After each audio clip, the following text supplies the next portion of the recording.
Hello everyone, this is the part 2 video on laser production and laser properties.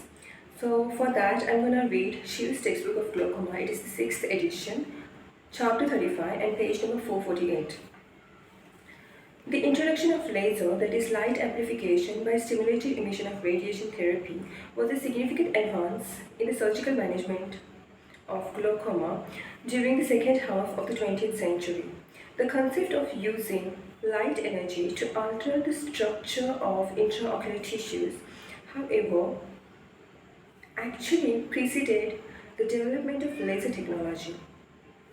Mayer Schwickerath, I don't know the pronunciation, it's a French name I guess. Mayer Schwickerath, beginning in the late 1940s, pioneered this field of ocular surgery, first using focused sunlight and later the xenon arc photocoagulator. Although the latter technique was useful for certain retinal disorders, xenon arc photocoagulation for the treatment of glaucoma never gained clinical acceptance. In 1960, Mayman described the first laser that used a ruby crystal stimulated by a flash lamp to emit red laser light at a wavelength of 694 nanometer. It was the development of the continuous wave argon laser near the end of the decade that brought on a virtual explosion of laser applications for ocular diseases. Since the first report of argon laser used for ocular disease in the late 1960s, numerous wavelengths arising from different energy-emitting sources have been tried. Lasers are now used to treat various forms of glaucoma, and today it is the most commonly used mode of glaucoma surgery. This chapter briefly reviews the physical and biological aspects of laser therapy. The application of these principles to the treatment of specific forms of glaucoma is considered in subsequent chapters. Basic principles of lasers. When the light is shined on a metal surface in a vacuum, it may free electrons from the surface. These electrons can be detected as a current flowing in the vacuum to an electrode. Only certain wavelengths can cause photoemission of electrons. In 1917, Albert Einstein wrote the quantum theory, the quantum theory of radiation it means, in which he speculated that light consists of photons, each with discrete quantum of energy proportional to its wavelength. For an electron to be freed from the metal surface, it would need a photon with enough energy to overcome the energy that bound it to the atom. His theory formed the basis of laser technology. When atoms absorb energy, called pumping, they are excited from a lower to a higher energy level. When a substance, for example gas, liquid or semiconducting material is excited by energy, it emits light in all directions. The sources of energy used to excite the laser medium typically include electricity from a power supply or flash lamps, or the energy from another laser. If more atoms are in the excited state than in the unexcited state, population inversion is said to exist. Under such circumstances, photons with energy equal to the difference between the two levels of excitation have an enhanced probability of stimulating the atoms to decay back to their lower energy level by emitting photons, a process called stimulated emission. The emitted photons stimulate the emission of more photons, leading to a chain reaction. If the system is enclosed between two mirrors, the photons bounce back and forth, creating multiple stimulated emissions of light. A light amplification.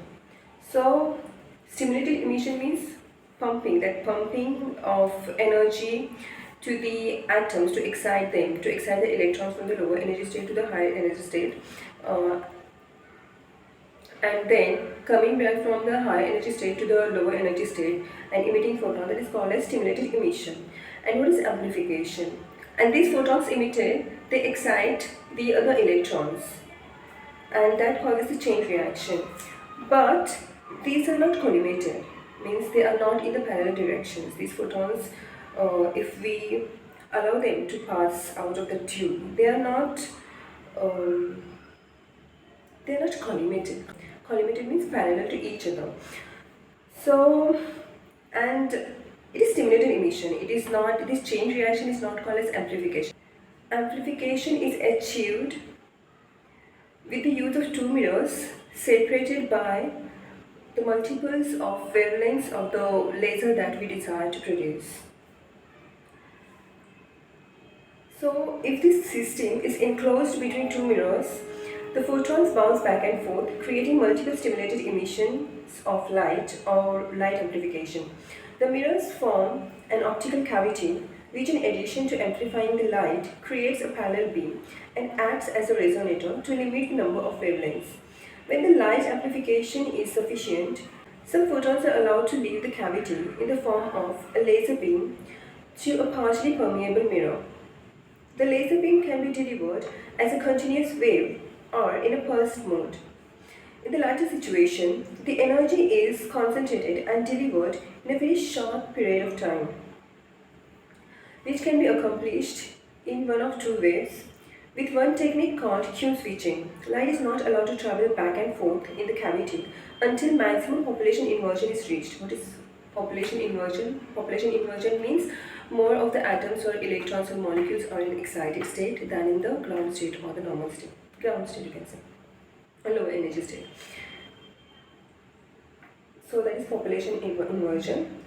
So Q switching. In this technique called as Q switching, light is not allowed to travel back and forth in the cavity until maximum population inversion is reached.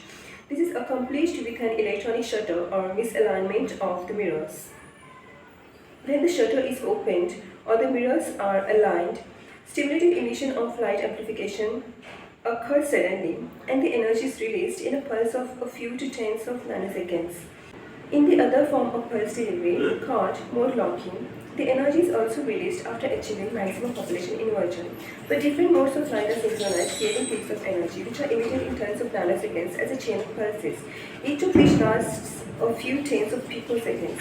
To provide some appreciation for the gravity of these exposures, it has been noted that the ratio between the duration of a series of nodes and a conventional continuous wave or Argon laser exposure is roughly the same as the ratio between the Argon exposure and a human lifetime.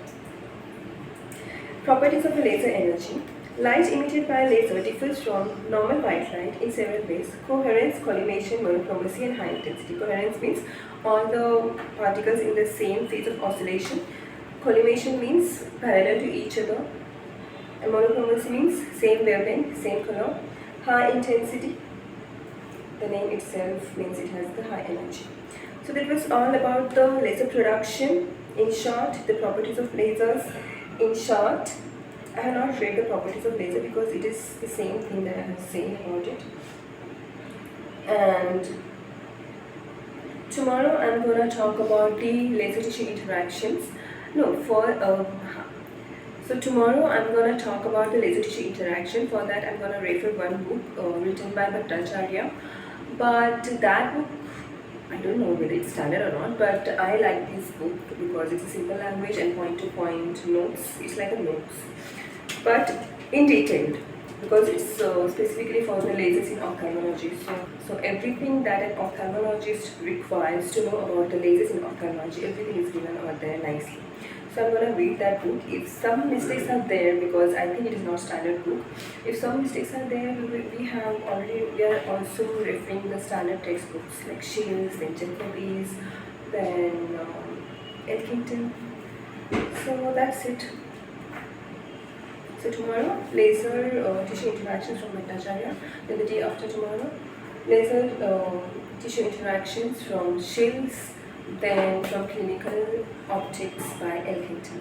Thank you so much for listening to me patiently. Bye. Take care.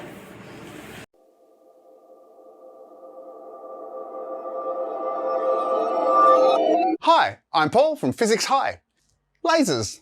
Now these are quite ubiquitous. That is, you can find them fairly cheaply these days, and you can use them to do all manner of things, such as pointed things, such as at my wedding ring. Lasers are quite common in industry and medical devices. They're used, for example, in eye surgery. They're used in industrial applications. And of course, every time you go to the supermarket and get your groceries scanned, they use lasers.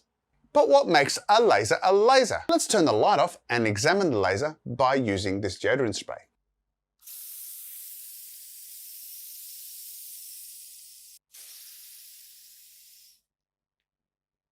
So what you notice is three things. First of all, it's monochromatic. That is, it only produces one color. Secondly, we have a beam that is coherent. That is, the waves that are coming out are all in phase with one another. And thirdly, we have what we call a collimated beam. That is a very nice focused beam. But why is it monochromatic? Why is it coherent? And why is it collimated? And what does laser actually stand for? Well, today I'm going to discuss the working principles behind a laser, so stay tuned.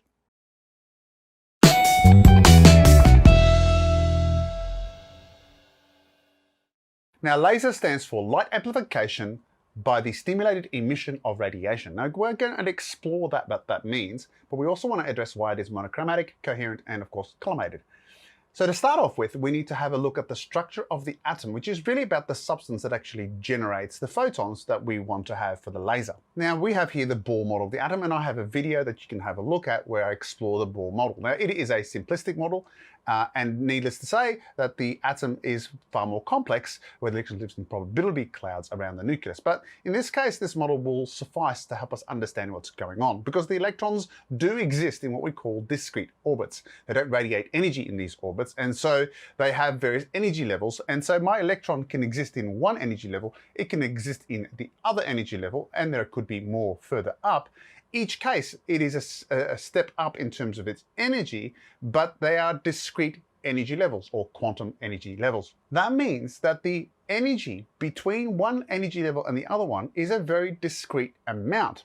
And this is where we're going to have an excitation going on here. So I will have a photon coming in, and if and only if that photon's energy is exactly equal to the difference between these two energy levels, that photon is absorbed by my electron, and as a result, my electron jumps an energy level, and so has a higher energy state. And then what happens almost immediately is that an electron jumps back to the lower energy level, what we refer to as the ground state. And so it drops down and therefore releases energy. But guess what? It releases the energy with exactly the same photon of energy being released. So that is under the principle of what we refer to as E is equal to hf, where f is the frequency of my photon, h is Planck's constant, and E, of course, is the energy. Now, that explains to us why it is monochromatic. As we'll see as we go on, all the photons we're going to be talking about are exactly the amount of energy that we are dealing here with their energy levels, and so therefore we will only produce photons of a very specific amount of energy, and hence it's monochromatic. Let's move on, and let's look now a bit closer, because we've talked about emission, and in this case we've got spontaneous emission, photon coming in, electron getting excited, dropping back down, and then spontaneously emitting the same photon energy, but we want stimulated. And so what we could have is a situation like so. We have my electron here, and it of course is stimulated by my photon, comes in, of course my electron is absorbing that energy, jumps an energy level. Now, what if now, for example, while this electron is in this stimulated stage, what happens if it encounters another photon? And in this case, it absorbed that energy, but before it drops down, or whilst it drops down into its energy level, it now releases two photons. And so what we get here is an increase of photons, and so what we have here is an amplification. I started with one photon and end up with two photons. So in that sense, that explains the amplification process, though there's more to it, as you'll see. But the thing is that the second photon is exactly the same. So in other words, it is the same wavelength, the same phase, same everything. So we say it's coherent because they are in phase with each other. Now, why they are actually going to be exactly the same is actually a quantum phenomena that I'm not going to delve into now, and that could be something that you can look into further. But needless to say, we have now a duplication of our photon. And so that explains why it's coherent, because they are always going to be in phase. Every photon we're going to be producing will have exactly the same frequency and phase as a result. So I can have a photon going in and a single photon going out, which is spontaneous emission. I can have a photon going in, and if the electron is already in a stimulated stage, I can have two come out, and so now I've got stimulated emission. So what happens if those two photons encounter other stimulated electrons? Well, we start off with 2, of course, then we got 4, we have 8, then we have 16, and of course that continues on. And so what we get this cascade effect of all these photons being generated as long as they encounter stimulated electrons. But here is the problem. The time it takes for the photon to start in its excited state to back to ground state is very, very quick. So what is the probability that we have multiple atoms in their excited state? Well, really, really small. So small, in fact, that really this is not going to produce our cascading effect. And there's a problem right there, at least in the simplistic model.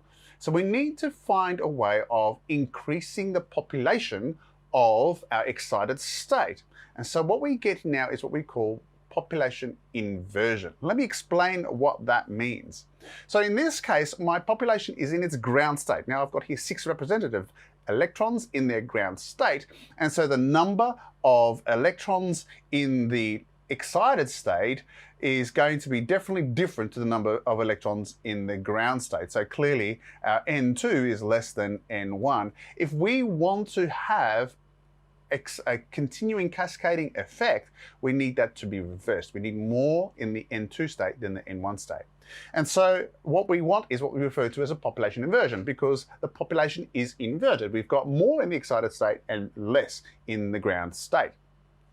So how do we get them up there? Remember, as I said to you, that when they're actually pushed up there, they very quickly jump back. So even if we actually have a few stimulated before we have anyone encountering another electron, very quickly you'll find they will be jumping back down to their ground state. And as a result, the number N ends up being mostly in the ground state. So how do we solve that problem? Well, to solve the problem is by introducing a material that you can actually have a third level or a level 3 material.